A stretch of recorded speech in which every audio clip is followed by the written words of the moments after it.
and has appeared on MSNBC, C-SPAN, CNN, and National Public Radio.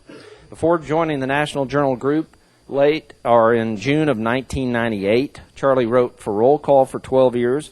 He served as an election night analyst for CBS in 90 and 92, and I have in my notes NBC from 94 to 2004. It's 2006. I thought maybe our bio was a little bit dated. The New York Times has called Charlie, quote, one of the best political handicappers in the nation, end quote, and noted that the Cook Political Report is, quote, a newsletter that both parties regard as authoritative. The Wall Street Journal's Al Hunt has called Cook, and I really like this one, the Picasso of election analysis, while David Broder of the Washington Post has written that Charlie Cook is perhaps the best nonpartisan tracker of congressional races. As someone who spoke often with Charlie, I can tell you that he's highly regarded by men and women from both sides of the aisle who are involved in the major stakes of big-time politics. And I can also tell you that tonight, for the first time, I'm going to get to ask him the questions instead of him asking me the questions. Charlie lives in Chevy Chase, Maryland, with his wife Lucy and children Rebecca, David, and Jeffrey. Please welcome Charlie Cook.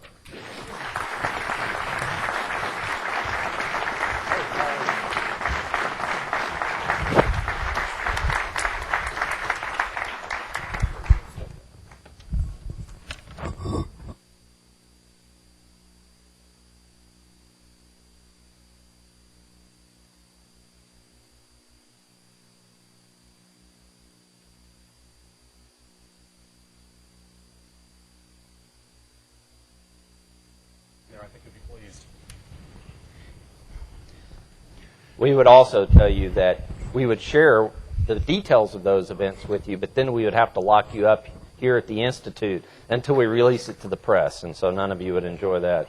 Charlie, welcome to the Dole Institute. Thank you, Bill.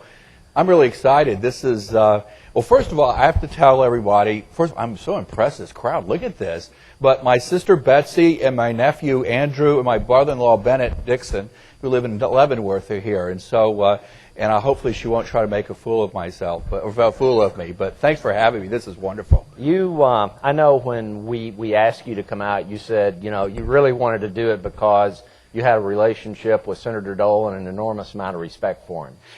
You know, it was interesting. I was an elevator operator in the Senate the second semester of freshman year of college. And it was such an amazing experience to get to see these people up close when you're just a kid.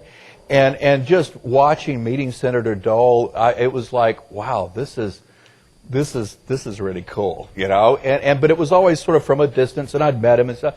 And I didn't really but I'd always admired him, but I didn't get to really know him until 2000, and we did a couple of programs together, and he gave me a free ride back to Washington on a corporate jet one time, and there was like 2 hours of undivided attention from Bob Dole, and he asked me, we were talking about something, and I mentioned something about my dad being a bomber pilot in World War II.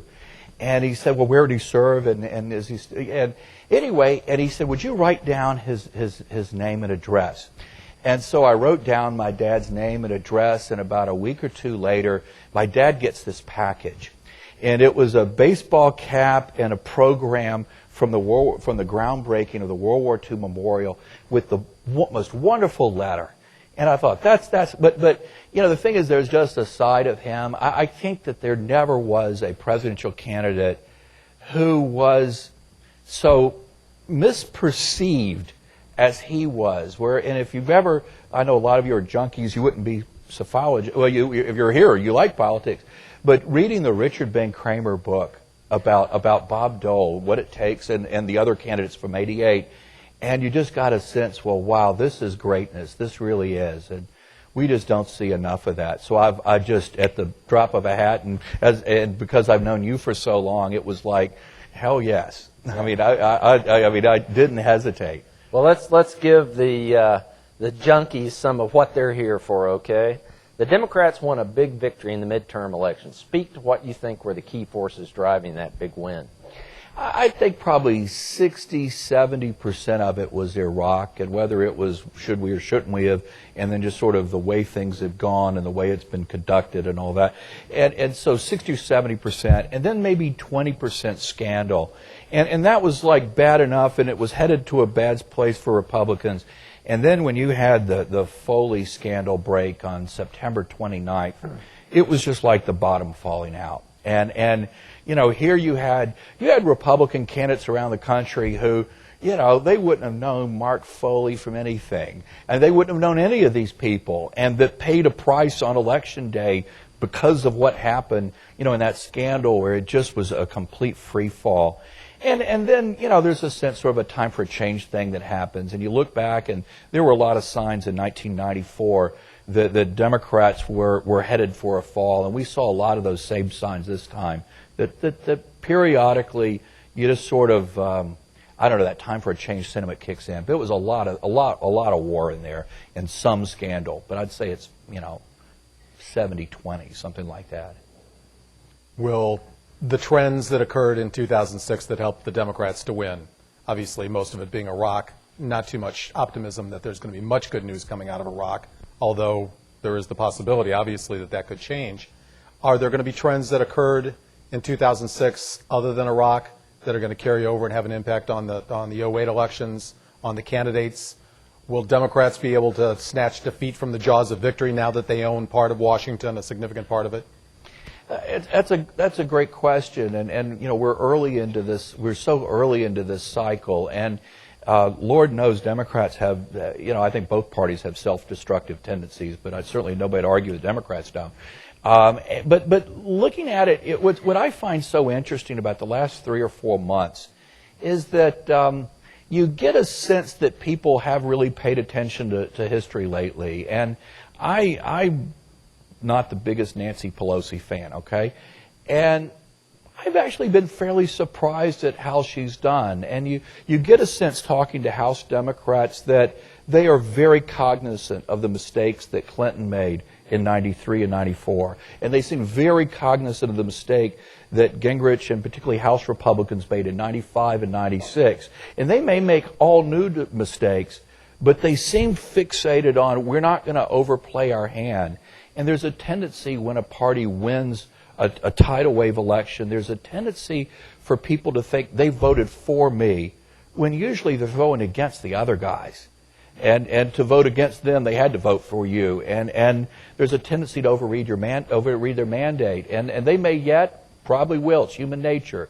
But they hadn't yet. And I mean, we haven't seen the signs of self-destruction yet, but we could see it. But Iraq is going to be, you know, it's going to be a theme, I think, through the next 2 years. And I think it's going to weigh heavily in terms of what happens in 2008, but we just don't know where it's going.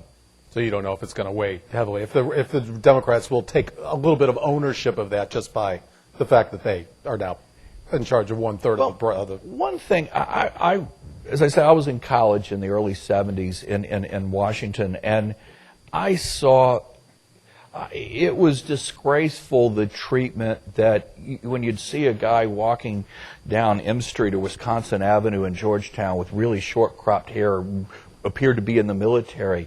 The treatment that these guys got coming back from Vietnam was absolutely disgraceful. And I think that, you know, you look at Democrats and you think, you know, they got into power because of opposition to the war, but they know that it's taken a long time to get the monkey of their